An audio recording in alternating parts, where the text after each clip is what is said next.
All right, folks, what is going on? This is episode 638 of the First and Frame Rate Show. I am VF Baller. Over here, we talk about Georgia Southern and Atlanta Falcons football.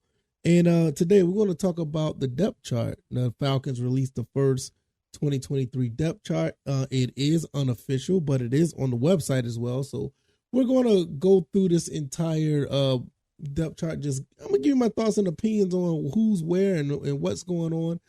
So if you're watching on YouTube or Rumble, the depth chart will be on the screen. But if you're on the other avenues, the audio avenues, the podcast avenues, I will be talking about them, and you will hear me talk about them out loud as usual. And we're just going to get right into it.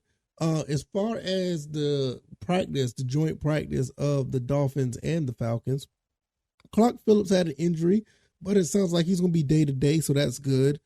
Trey Flowers, there was a clip of Trey Flowers actually having a little bit of trouble with Tyreek Hill, but who don't have trouble with that guy. So he's going to be a nightmare matchup for anybody. And then they have Jalen Waddle on the other side. So that's going to be really interesting to see how much playing time they get in the preseason and how much we're going to be really going up against those guys. It's going to be really, there's going to be something to watch. So that's going to be really cool. So if this is your first time here, welcome. I can be found on YouTube and Rumble. Also on Spotify, Stitcher, Apple, Google Podcasts. I'm also on X at VF Baller.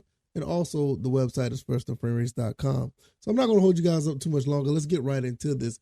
The offense of the depth chart is going to go as follows. We're going to go straight into obviously the quarterback. Let's scroll down until we get to the quarterback.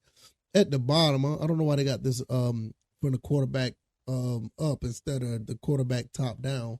But nevertheless, Desmond Ridder is QB1. And you got Taylor Heineke and Logan Woodside. I don't know how much they're going to be playing in the preseason, so don't take this for what it is. Like I said, this is basically unofficial, so we don't know what's really going on here. But with that being said, we should get some type of little bit of playing time out of what these guys are capable of doing.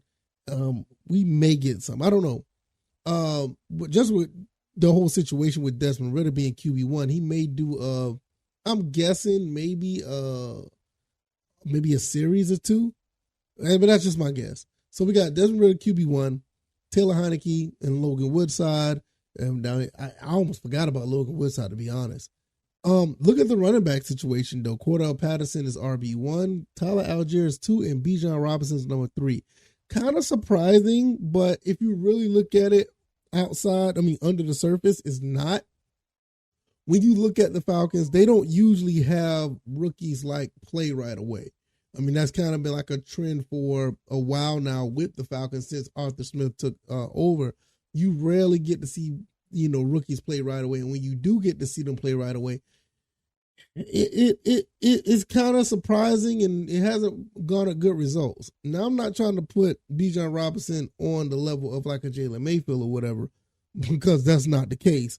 But, Coach Arthur Smith's always been preaching about stringing guys along, building them up as far as rookies so they'll learn the game. That's why Desmond Ridder took so long to get in the game. That's why you've seen others like Drake London. He kind of got late into the game as well. So it is he also had an injury too, so it's kind of a little bit different with that. But nevertheless, this is what we got going on. So not too bad. Carlos Washington and Godwin Egan. I don't even want to pronounce that because I don't want to mess up his name. I want to apologize. But you got 5 running backs. Keith Smith is at fullback and got Clint Rakovich. Drake London is your number 1 receiver with Scotty Miller, Josh Ali, Penny Hart, Slade Bolden, Max Sexton, and Xavier Malone. I've heard some good things about Slade Bolden and Penny Hart, so that's going to be pretty cool to see there. And on one side of the tight end spectrum, you have Jonnu Smith, Michael Pruitt, Tusker Fisk. And on the other side, you see up here at the top, you got Pitts, Parker Hesse, and John Fitzpatrick. We got some really good tight ends. All 6 of these guys are actually pretty decent. So that's pretty cool to have. And when you look at the offensive linemen, you have Caleb McGarry at right tackle, Jake Matthews at left tackle, Matt Hennessy at left guard, Chris Lindstrom at right guard, Drew Dahlman is the center, and notable guys that are in the that's backups. You got Jalen Mayfield behind Caleb McGarry You got Matt Bergeron behind Matt Hennessy, and you got Jonathan Wynn behind Ryan Nuzzel and Drew Dahlman. Everybody else, you got Justin Schaefer, which is, to be honest with you, I didn't know if he was still on the team or not because I've heard some rumblings about him being on the practice squad, but nevertheless, he's here. And it's always good to have these guys around for the preseason to see what they can do. Maybe they'll be on the 53-man roster. Also, on the other side of the receivers, you have Mac Hollins, Kadero Hodge, Frank Darby, J.J. Arcega-Whiteside, and Keelan Harris. Interesting. Those three guys back there are reserves. Frank Darby has been showing some promise throughout the training camp, so maybe he can make a name for himself to be wide receiver number 5. Because you look at the other guys down here, you got at the wide receivers, you have Scotty Miller, Josh Ali, and basically it's really interesting when you look at this as well. Scotty Miller is behind Drake London as a wide receiver number 1, but that doesn't necessarily mean anything. If anything happens, Mac Hollins will move over to the other side to be wide receiver 1. But overall, the offense do look pretty. It looks pretty respectable. Don't look bad at all. Now let's jump down into the defense. We're going to start at the defensive lineman. We got 3 down linemen, and you got Grady Jarrett, Adamaya, and Calais Campbell. Those guys are going to be on the offensive line. Outside linebackers, look like we're running a 3-4, and with the 3-4, we're going to have I think it's more of a hybrid, to be honest. And then you have Bud Dupree on the outside, Caden Ellis and Troy Anderson, and Arnold Ebiketie on the other side. Now, they put Arnold Ebiketie as a stand-up linebacker. That's really interesting to see how that's going to play out because he's been really good as a hand in the dirt defensive lineman.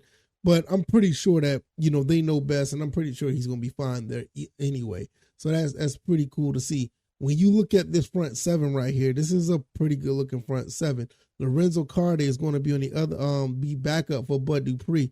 Michael Walker is behind Caden Ellis. Nate Landman, that's a guy that nobody's really been talking about. Him and Ogundeji has kind of been in the back, not really been talking about him as well. But those guys that's backing up, all 4, from Carter down to Ogundeji, they could be a starter if need be. So we got a really good, we got really good guys up here on the defensive front. And the other down linemen, you can have Timmy Horn, Taquan Graham, Joe Gaziano. But there's somebody that we need to be talking about, and I talked about him on an early episode, of Zach Harrison. He's behind Joe Gaziano. Look, this kid here, I believe he's going to jump out of the reserves and take Joe Gaziano's spot. That is my gut feeling. He may, take in Timmy Horn's spot. Zach Harrison has shown up big time, and you're probably looking at the heir apparent to Calais Campbell right here, because if he keeps on the path that he's going to be forced to reckon with. And I love the fact that they found this talent in the 3rd round, because I knew not much about him until he started, causing a lot of problems in training camp. So really cool to see that even though he's reserved, that just goes back to what I'm telling you about these a lot of these rookies. They don't play right away under Arthur Smith. They just don't. So you'll see him, if he continues to improve, you'll probably see more of him in the rotation. Now, when we look at the secondary, we're right here in the secondary. We got AJ Terrell, Cornell Armstrong, Beyond Borders, Natron Brooks. And on the other side, got Jeff Okuda, Trey Flowers, and Darren Hall, which that's going to change because Jeff Okuda's injured. So you're probably going to have Trey Flowers come in that spot. I mean, obviously, that's what they've been doing in practice today. And nickelback, you got D. Alford, Mike Hughes, and Clark Phillips, which I believe Clark Phillips could be an outside corner. But like I said, these rookies, they don't play right away. That's just how it goes. Safeties, you got Jesse Bates and Richie Grant, which might be one of the 2 best safety duos that we've had in a long time.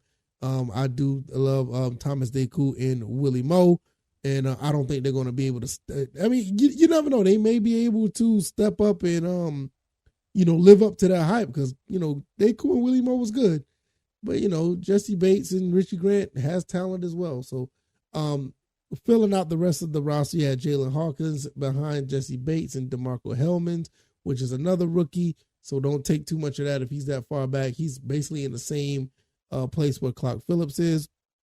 Darren Hall is behind Trey Flowers. Darren Hall, wasn't he the one? No, I don't think he was the one that got hurt. No, I don't think so. I could be wrong. You got Micah Abernathy behind Richie Grant and Luka Dennis and Cliff Chapman. And like I said, Mike Hughes is behind D. Alford. Special teams, last but not least, some of the best guys in the business. Got Younghoe Koo and Bradley Pinion. And also at kick return, we have Mike Hughes because, our original kick return, punt returner was hurt. But we still got Cordell Patterson to kick off on return. So that's really interesting because Cordell Patterson knows what he's doing back there. Long snapper is Leon McCullough. And we got Penny Hart and Scotty Miller backing up Mike Hughes in the punt return, in a punt return game. So that's basically the unofficial depth chart for 2023. You can find this on the Atlanta Falcons website.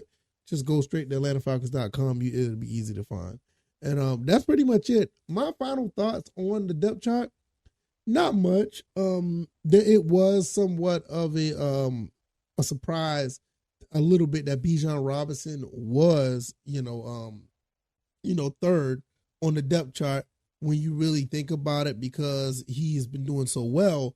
But like I said, when you go back and look at the track record of Arthur Smith, he does not really put rookies that high up right away unless they really, really need to. So let me know what you guys think. Outside of that, everything else is good. I don't see anything that's a head scratcher. Even though it's unofficial, it looks very solid. And it is on the Falcons website, so it does mean something, right? I guess so.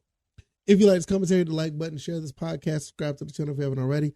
Let me know what you guys think, man. What do you think about the depth chart? I think it's pretty solid, not too bad. I can be found on YouTube and Rumble, also on Spotify, Stitcher, Apple, and Google Podcasts. Subscribe to any of those avenues. I highly recommend you subscribe more than one because of the fact one of these avenues tend to go down every now and then. It's just how technology is sometimes. Sometimes YouTube takes forever to upload a video. It's really weird. Like I said, I can be found on Twitter or X at VFBaller, and the website is firstandframerates.com. I'm going to get up out of here, y'all. I hope you have a fantastic rest of your evening, and I'll see you guys tomorrow. Y'all can take it easy, and y'all be blessed. Peace.